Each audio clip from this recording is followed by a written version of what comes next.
अस्सलाम वालेकुम व्यूअर्स। जैसे पाकिस्तान और अमेरिका का लाइफ का, टेक्नोलॉजी का, एडवांस का, हर चीज़ का फ़र्क है।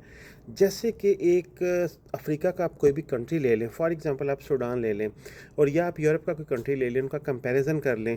बहुत से दोस्त ऐसे कहते हैं, ऐसे जर्मनी और स्पेन का फ़र्क है आपस में, जैसे पुर्तगाल का, स्वीडन का फ़र्क है आपस में, या जैसे इटली का और इन दूसरे कंट्रीज़ का फ़र्क है। बिल्कुल आपकी बात सही है, लेकिन इसमें दो चीज़ें आती हैं। सबसे पहली बात है, आपके पास डॉक्यूमेंट्स हैं या नहीं, आप लीगल स्टेटस रखते हैं या नहीं। यही जिन मुल्कों के आप ख्वाब देख रहे हैं, या आप कहते हैं कि ये मुल्क ज़्यादा अच्छे हैं, ज़्यादा एडवांस्ड हैं। जर्मनी में आप मुझे कागज़ों के बगैर ज़रा रह के बताएं। जर्मनी में एजाइलम सीकर के जो अब हालात है, वो मुझे अपना परमानेंट कार्ड लेके दिखाए। जर्मनी में इस वक्त अगर आप स्टूडेंट हैं और आपकी स्टडी कंप्लीट हो गई है और आगे आपको जॉब नहीं मिली, तो आप अब मुझे अपना रेजिडेंस कार्ड लेके बताएं।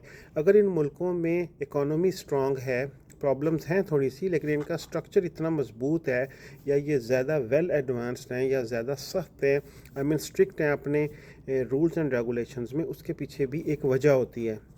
वजह क्या होती है कि इन्होंने इमिग्रेशन को बहुत ज़्यादा कंट्रोल किया होता है, कि एक लेवल रखा हुआ है, एक मेयार रखा हुआ है कि आपने अगर इन कंट्रीज़ के अंदर एंटर होना है तो आपके पास ये क्राइटेरिया हो। पहले चीज़ें आसान थीं, अब और ज़्यादा स्ट्रिक्ट हो गई हैं। मुझे दोबारा रिपीट करने की ज़रूरत नहीं है।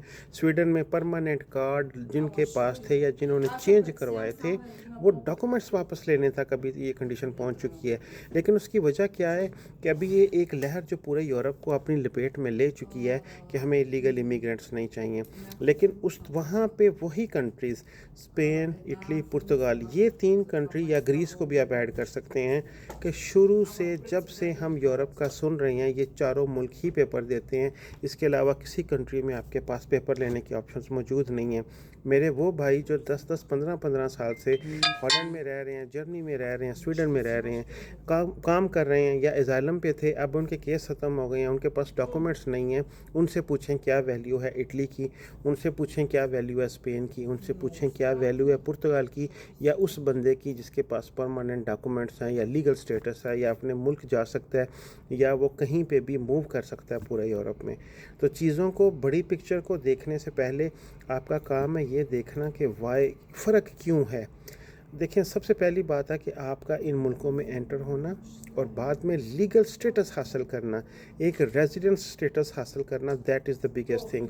और कोई भी चीज़ आपको एकदम से नहीं मिलती, उसमें टाइम लगता है। आपको 2-3-4 साल थोड़ा सा परेशान होना पड़ता है। ये एक कुलिया है, ये एक फार्मूला है जो आप पे लगना ही लगना है। ठीक है, आपके बड़े यहाँ पे थे, उन्होंने फैमिली रियूनियन किया, आपको बुला लिया, आपको कोई प्रॉब्लम नहीं हुई। लेकिन एक नया आने वाला बंदा अगर कहे कि मैं तकलीफ़ों के बगैर या इन सारी चीज़ों के बगैर ही अच्छे मुल्क में पहुँच जाऊँ, तो बहुत मुश्किल है। मैं आपके सामने आपसे सवाल करता हूँ, मुझे बताएं कमेंट सेक्शन में कि जर्मनी में अगर आप स्टडी जारी रखे हुए हैं, स्टडी कंप्लीट हो गई है, उसी फील्ड में आपको जॉब मिली है, तो आपको रेजिडेंस कार्ड मिलता है। शादी आप यहाँ पे किसी बंदे के साथ लीगल नहीं कर सकते अगर आप इलीगल हैं तो। एजाइलम वाले सीन का आपको पता है जो आजकल कंडीशन है, जो पुराने केसेस हैं उनको भी वापस भेज रहे हैं। और अगर आपके पास डॉक्यूमेंट्स नहीं हैं, तो कौन सी ऐसी चीज़ है कि आपको जर्मनी में 10 साल रहे हैं तो आपको पेपर दे देंगे, 2 साल रहे हैं तो आपको राइगो स्पेन वाला दे देंगे, या जिस तरह पुर्तगाल में आर्टिकल 92 स्टूडेंट वीज़े वाला थोड़ी सी ऑप्शन एक मौजूद है। तो ये सारी चीज़ें भी आपने ज़हन में रखनी है। अगर आप लोगों का लाइफस्टाइल देखेंगे, आपको उनकी बैकग्राउंड का नहीं पता, वो कहाँ से उठे, कहाँ आए, कितना टाइम उन्होंने गुजारा, आप अपने आप को परेशान करेंगे। हज़ूर सल्लल्लाहु अलैहि वसल्लम की हदीस है कि जब भी आपको कोई, आप ये फ़ील करो ना कि यार मैं पीछे रह गया हूँ, या मैं कमज़ोर हूँ, या मैं अच्छे हालात में नहीं हूँ, तो आप अपने से नीचे एक दर्जे वाले को देख लिया करें, आपके दिल को सुकून मिलेगा। तो यही चीज़ें हैं जो हमें अपनी प्रैक्टिकल लाइफ में भी इनको लागू करना चाहिए।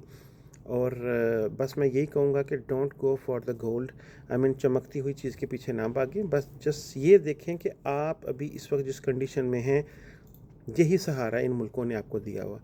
टाइम लगेगा, डॉक्यूमेंट्स लें, परमानेंट तक पहुँचें, उसके बाद फिर जाके आप दूसरे कंट्रीज़ में शिफ्ट हो सकते हैं, और फिर ही आपकी बका है। नहीं तो आप अभी नॉर्मल टेम्परेरी कार्ड लेके आ जाएं इन कंट्रीज़ में, 90 डेज़ से प्लस एक दिन भी हो जाए, मुझे यहाँ पे रह के बताइएगा, आपको खुद ही समझ आ जाएगी। बाकी अल्लाह पाक आप सबके लिए आसानियाँ पैदा करें। जुमा मुबारक का दिन है आज, बिस्मिल्लाह करके अल्लाह का नाम लेके आप का दिन का आगाज़ करते हैं। तो फिर भी कुछ पूछना हो, कुछ कहना हो, you can write on me in my comment section, I will reply. Take care, Allah हाफिज़।